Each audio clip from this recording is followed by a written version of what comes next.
Oi gente, tudo bem? Eu sou Eline Ciprim e vamos para as cartas de Cristo. Agora estamos começando a carta 4.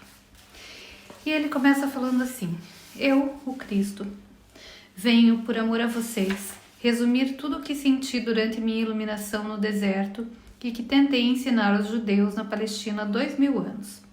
Algumas passagens da minha vida foram narradas na carta 1, 2 e 3. Se você já leu estas cartas, saberá que é da maior importância para o seu bem-estar compreender que, ainda que meus seguidores tenham criado uma religião que chamaram de cristianismo, fundada sobre filosofias de minha vida e ensinamentos, não estou ditando essas cartas para ensinar e confirmar aquilo que eles disseram.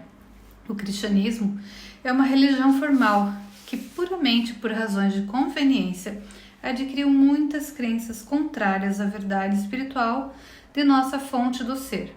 Que relação existe entre o derramamento de sangue e o Espírito Universal? Como você agora deve estar percebendo, meus ensinamentos desde o princípio da minha missão na Terra, na Palestina, sempre foram carregados da mais elevada verdade da existência espiritual, sem ter nenhuma relação com os conceitos e racionalizações produzidos pelas mentes humanas.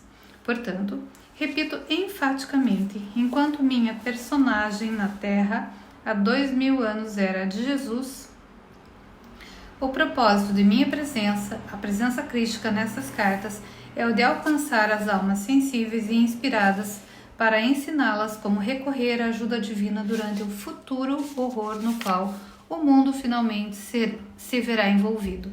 Foi por essa razão que meu poderoso desejo de resgatar aqueles que possam receber-me materializou-se na forma da verdade da existência contido nestas cartas. Conheça-a e aceite-a. Gostaria que você soubesse e prestasse especial atenção ao fato de que fui aos judeus na Palestina 70 anos antes de Jerusalém ter sido arrasada. Fui aos judeus para dizer que o código de conduta que seguiam não teria nenhum valor quando os tempos difíceis do futuro chegassem e os conduzissem ao mundo hostil. Está registrado em um evangelho que eu chorei de desespero, lamentando o fato de que poderia ter reunido as pessoas, tal como uma galinha reúne os seus pintinhos sob suas asas para protegê-los quando chegasse o tempo da destruição. Mas as pessoas não me ouviram. Em vez disso, seus líderes religiosos preferiram a minha morte. E depois da dispersão dos judeus, quando o templo foi tirado deles, aprenderam algo com essa experiência? Perguntaram-se por que tal catástrofe os tinha apanhado desprevenidos? Não. Continuaram com suas velhas tradições e com a crença em sua superioridade, ainda que repetidas vezes os fatos históricos mostrassem que eles estavam tão sujeitos a desastres quanto os demais. Neste momento presente, escolhem ainda ignorar as verdades da existência que ensinei na Palestina e fazem recair sobre si as mesmas condições que existiram durante minha vida terrena naquela região. Aonde quer que eles vivam, seus valores materialistas e suas tradições de uma cabeça por um olho estão atraindo para si o sofrimento humano que criaram para outros através dos tempos, por sua arrogância e cobiça. Todo o sofrimento que tiveram foi provocado por eles mesmos. Isso também se aplica àqueles que, por conveniência, aliaram-se aos judeus devido ao seu poder nas esferas financeiras e nos mercados mundiais. Quem é que mantém faminta a grande maioria da população mundial quando haveria tanta comida armazenada para alimentá-la adequadamente se fosse abandonado o lucro como motivo para a existência? Se tivessem vontade, os líderes financeiros poderiam criar e colocar em ação planos para distribuir aos necessitados o excedente de mercadorias. Se o fizessem, encontrariam o universo inteiro respondendo com bênçãos, a economia mundial floresceria e a paz se estabeleceria mundialmente. Porém, antes que isso possa acontecer, aquilo que já tiver sido criado na consciência pelos comportamentos agressivos e degradados no mundo inteiro deverá se materializar na experiência humana, não como castigo, mas como consequência natural das leis da existência. Esteja certo de que os países que lutam contra a maldade de outros estão simplesmente sofrendo as consequências de suas próprias sementes de consciência e comportamento de anos passados. Portanto, as táticas de garoto valentão, o ataque feroz dos poderosos sobre os fracos, não importando o nível em que o fraco possa parecer intransigente, somente acarretará maiores problemas para os poderosos. Aquilo que sentem como uma provocação de outros e a devastação que estão descarregando em resposta estão armazenando na consciência como a sua própria devastação futura.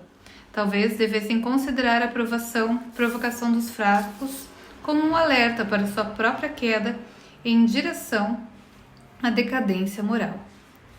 Como essas pessoas estão constantemente violando as leis da existência, atraindo a destruição com uma intensidade incomparável sobre as cidades e sobre a terra, minha intenção nessa carta é não apenas resumir tudo o que ensinei e vivi na Palestina, mas também explicar claramente as causas que darão origem à crise mundial que se aproxima, da qual não tratei da última vez em que vim falar à humanidade. Estas cartas foram escritas apenas antes da época mais crucial de sua história e agora, que as provas estão prestes a cair verdadeiramente sobre o mundo. Você se perguntará por que não os avisei mais cedo. No entanto, tenho tentado alertar o mundo através de mentes receptivas nos últimos 25 anos, mas nem os meios de comunicação, nem as editoras, nem a televisão dispuseram-se a conceder-me a oportunidade de falar através de meus representantes. Os políticos puderam chegar até você, mas eu, o Cristo, não pude. O motivo disso? Os corações endurecidos e a recusa em aceitar que eu, Cristo vivo, poderia voltar neste momento através das mentes preparadas e dispostas a avisar as nações sobre o que estavam criando para elas mesmas no futuro. As igrejas que afirmam crer em minha existência estiveram obcecadas com suas próprias tradições religiosas humanamente concebidas, assim como os materialistas. Agora que sou a 23ª hora, quando o medo toma conta das multidões e elas estão dispostas a levar em conta as minhas palavras, as portas devem se abrir sem reservas, ou de novo, meus esforços pela humanidade terão sido em vão. Voltei para dizer que realmente haverá uma separação entre as cabras e as ovelhas, como é narrado nos evangelhos da Bíblia. As ovelhas se referem àquelas almas que possam receber pacificamente a verdade espiritual mais elevada que já é derramada sobre a terra. As cabras referem-se àquelas que não têm a capacidade de escutar nada, nem ninguém, porque seus espíritos são demasiadamente rebeldes e egocêntricos. Por que serão separados agora? Porque aqueles que forem capazes de receber a verdade que estas páginas contêm e de viver segundo as orientações que vêm das leis da existência, verão que, ainda que o próximo período da história mundial seja de fato amargo, eles continuarão em relativa paz e proteção, na satisfação das necessidades e na elevação do espírito. As cabras, lamentavelmente, terão que suportar toda a força horrível de sua inata consciência rebelde. Isso não é um castigo de alguém que vem do alto, mas a consequência natural da lei da existência. Aquilo que você carrega na mente e no coração acabará por se exteriorizar no seu corpo, em sua vida e no meio que rodeia. Quando você resiste e se rebela, a vida oferece resistência no cumprimento dos seus desejos. Já faz muito tempo que ascendi até as mais altas frequências vibratórias da consciência nos reinos celestiais e sua própria consciência divina individualizada. Minha consciência pode envolver o globo terrestre para responder àquele que me chamar. Isso acontece com todos os grandes mestres que viveram na Terra, que se iluminaram e perceberam a realidade da fonte de todo o ser e que ensinaram as pessoas desde a sua elevada iluminação. Eles foram elevados no poder espiritual para penetrar o denso véu da consciência humana e perceber o que realmente se encontra além do mundo da matéria. Viram tão claramente quanto permitia sua condição mental prévia, a unidade básica da criação no interior do reino, na criatividade em si.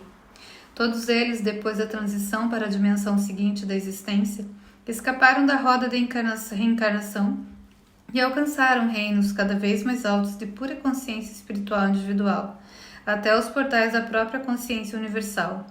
Converteram-se em consciência divina, individualizada, possuindo o poder e a visão interior da consciência divina. Eles também compartilharam da consciência crística. Como eu dizia em uma carta anterior, eles combinaram as alturas do amor inteligente com as alturas da inteligência amorosa, misturando o poder da vontade com o poder do propósito. Eles são igualmente masculinos e femininos em sua atividade.